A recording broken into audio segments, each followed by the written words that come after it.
Your host for Motorweek, John Davis. Well, hello and welcome again to Motorweek. We're glad to have you with us. You know, nothing fires up a car fan like a trip to the auto show. And for U.S. motorheads, the #1 auto show is naturally in the Motor City, Detroit. But if you didn't make Detroit this year, not to worry, since we did. And we're ready to show you everything that's new and exciting at the 2003 North American International Auto Show. And that's a lot. So let's get started.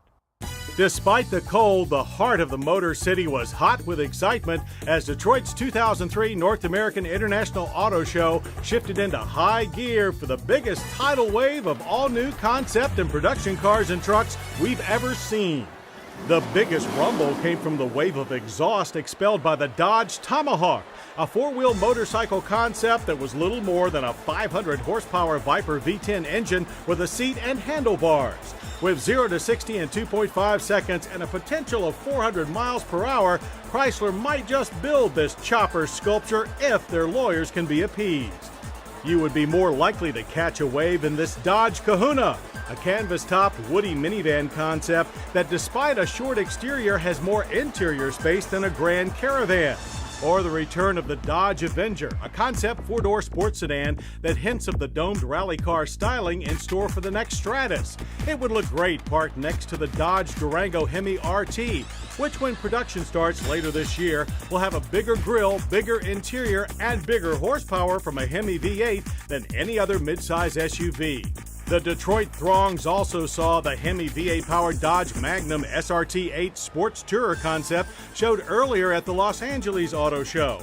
This hunkered-down wagon foretells the new rear and all-wheel drive Mercedes-inspired chassis that will replace Intrepid and other Chrysler front-drive large sedans in 2004.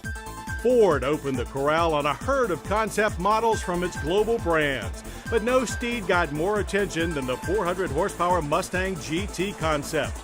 Looking like a reincarnated 67 Mustang, the V6 and V8 fastback coupe and convertible production cars will look even more timeless when they gallop down the street late this year. Further down the road, but just as likely, is the Ford 427. Ford thinks a muscular blast from its past might reinvigorate its full-size Crown Vic, but this rethink of a 65 Galaxy has a 590-horsepower V10 under its hood. Almost lost in the hoopla was the Ford Freestyle FX concept. Except for the sliding rear roof, this car-based 7-passenger all-wheel drive SUV is for real. Due in showrooms in 2004, the V6 Freestyle has second and third row seats that fold into the floor. A more futuristic SUV concept is the Ford Model U. The Model U is comprised almost totally of recyclable or environmentally friendly materials. Everything from seats to dashboard have a changeable plug-and-play design, while the four-cylinder engine is hydrogen fuel. But the Model U and everything else Ford plans depends on the success of the all-new 2004 Ford F-150. When it arrives this summer, the world's best-selling vehicle will be the first pickup series with 4 doors on every cab. Small rear access doors give even the regular cab impressive interior access. Super Cab and Crew Cab F-Series are 6 inches longer for more interior comfort, while styling borrows heavily from the Super Duty and last year's Tonka concept. A new 5.4-liter 24-valve V8 will churn out 300 horsepower and provide the starting point for this F-Series concept, the next SVT Lightning. Adding a supercharger for a potential 500 horsepower, it will also be Ford's first pickup with an independent rear suspension. Ford gave more hints of a new direction for its mid-level Mercury brand with this delicious Messenger Sport Coupe. Easily the most beautiful concept of the show, Messenger reminds us of the '67 Cougar. But while unlikely to reach production, the Messenger show's softer styling is in Mercury's future. And will look very different from Mercury's divisional Ken Lincoln. This all-wheel drive Navicross concept continues with the slab-side clamshell doors of recent Lincoln show cars. With a split tailgate trunk lid, the Navicross is a cross between a sports sedan and an SUV with the luxury of a true land yacht. Softer, more sensual fender treatments are on display at General Motors, with another garage full of concept and production hardware. The Pontiac G6 continues the ultra-clean look of last year's Solstice and says a lot about a Grand Am replacement 18 months from now. Meanwhile, we hope the Chevrolet SS four-door concept will bring the legendary Super Sport badge back for an encore. Its 430 horsepower rear-drive V8 would make it a real tire squealer. A 500-plus horsepower V8 muscles this Chevrolet Cheyenne concept around. The most important clues to future GM pickup trucks here are the two-position tailgate and side access doors for the cargo bed. A long cargo bed, or room for 6 in 3 rows, and a trick sliding console is what you'll find inside this sleek Buick Centième concept. French for century, hint hint, the Bertoni-designed rolling sculpture combines signature Buick V6 power and interior attributes, but with a grace and elegance the brand currently lacks. But no concept took the crowd's breath away like the Cadillac 16. More of a fantasy coupe built around a 1,000 horsepower 13.6-liter V16 concept engine, the 16 delivered several signals that Cadillac will indeed strive to be an ultra-premium brand, that beautiful styling is back in vogue at GM, and that powerful engines don't have to be gas hogs. This V16, two of GM's new generation V8s melded together, gets 20 miles to the gallon thanks to displacement on demand that shuts down all but 4 chambers at highway cruise. On the production side, GM announced it's installing gasoline-electric hybrid engines on 12 models totaling over 1 million units annually, starting with full-size pickup trucks this fall. GM hopes hybrid engines combined with displacement on demand can raise fuel economy 12 to 50% on a wide range of models, including the Saturn Vue. Chevrolet's 2004 Malibu will also get the hybrid treatment, although initially it will stay with conventional 4- and 6-cylinder power when it arrives late this year. Part of GM's renewed push into the mid-size family car market, the sleeker Malibu has a more upscale interior with tilt-telescoping steering wheel, adjustable pedals, and factory-installed remote starting for winter warm-ups. Also aimed at the heart of the market is the 2004 Chevrolet Colorado. Along with the GMC Canyon, this replacement for the compact S pickup grows to midsize. Power comes from new dual overhead cam 4- and 5-cylinder engines derived from the Trailblazer's Vortex 4200 i6. Regular, extended cab, and crew cab models will arrive before year-end. About a year from now, the 2005 Chevrolet Equinox arrives. With some basic architecture borrowed from the Saturn Vue, this good-looking compact SUV will include a standard V6 5-speed automatic powertrain and front or all-wheel drive. Cadillac officially launched the 2003 SRX. Based on the CTS sedan, this 7-passenger luxury ute will offer sports sedan handling and one of the largest sunroofs around when production starts this summer. And Pontiac's fire-breathing Australian-made GTO V8 Coupe arrived from its LA introduction to yet more Motown rave reviews. But that's only the domestic brand slice of the 2003 North American International Auto Show. We'll have all of the new import brand premieres later on this edition of Motorweek. There was a lot to see at the 2003 North American International Auto Show, and we weren't kidding. So let's dive back into America's biggest automotive party of the year. While Detroit is the showcase for domestic nameplates, a record number of introductions by import brands point to the true international stature of the venue.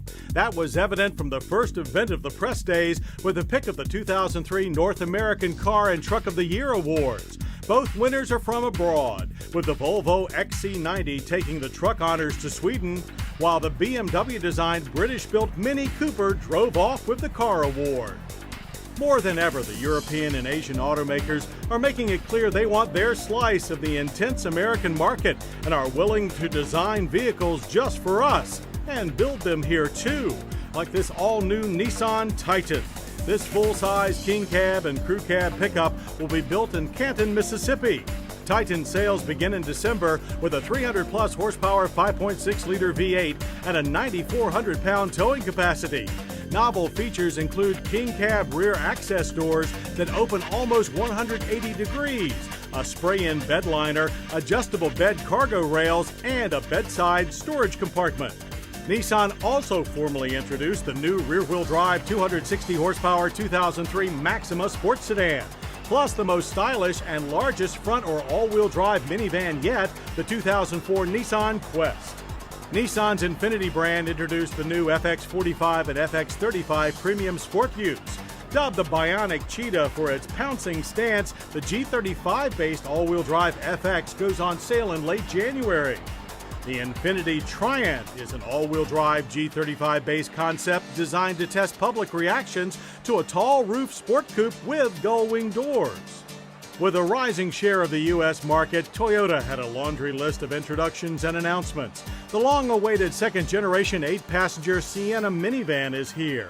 Now large enough to compete with Honda's Odyssey, sales begin in June and will include a special wheelchair-accessible model. The FJ Cruiser concept is Toyota's effort not to get left out of the current Hummer mania, while the real SUV news was left to upscale Lexus with the official launch of its longer, smoother RX 330. This pioneer car-based SUV with steerable headlights has a 230 horsepower V6 and automatic all-wheel drive. But a hybrid gas-electric RX 330 with an anticipated 30-mile-per-gallon economy will arrive in 2 years. Toyota also brought the first 2 youth brand Scion models from their LA debut, the Aero-like XA, and to do battle with Honda's Element, the boxy XB. Speaking of Element, Honda arrived in Detroit with a panel truck Element concept called Studio E. This mobile entertainment lounge includes a 42-inch plasma screen and enough audio wattage to wake the dead. Their Acura division was far more sensible with the new 2004 TSX. Based on the European Accord, the 200-horsepower TSX fits between the RSX and TL as an entry-level luxury sports sedan. Other notable debuts from Japanese and Korean automakers included the Mazda Huasu 6-seat People Zoomer concept.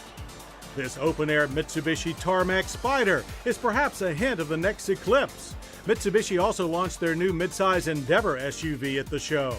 Hyundai arrived with the novel OLV, or Outdoor Lifestyle Vehicle, and sister division Kia showed this cute KCD1 Slice City car. Having its North American debut as Suzuki's Road Rally-inspired Concept S, sort of an Asian Mini on speed. And Subaru brought more of its rally success to the streets with a surprise announcement that the 300-horsepower 2004 WRX STI will be on sale here soon. But while many Asian automakers took the smaller road, Europeans showed that they could drive large. Fast on the heels of Mercedes super premium Maybach comes the first 21st century Rolls-Royce, and the first since BMW gained the right to use the R name. This is the Phantom. The familiar flying lady, perched atop a huge grille, fronts for a BMW-designed 460 horsepower V12, adjustable air ride suspension, opulent interior with rear hinge doors, and classic exterior lines. If you have to ask about the $300,000 price, you can't afford to know. But everyone should know about the Giugiaro-designed Maserati Cubang GT wagon, as this Italian exotic brand does its first SUV-style people mover. Cubang assets include rear-facing seats and four-wheel drive. Lamborghini is no stranger to four-wheel drive, and this more extreme topless concept based on the Murcielago proves it. Audi plans to produce its version of the SUV chassis already being used on the Volkswagen Touareg and Porsche Cayenne with the Pikes Peak. In concept form, the Pikes Peak has 3 rows of twin seats, a 500-horsepower bi-turbo V8, and naturally quattro all-wheel drive.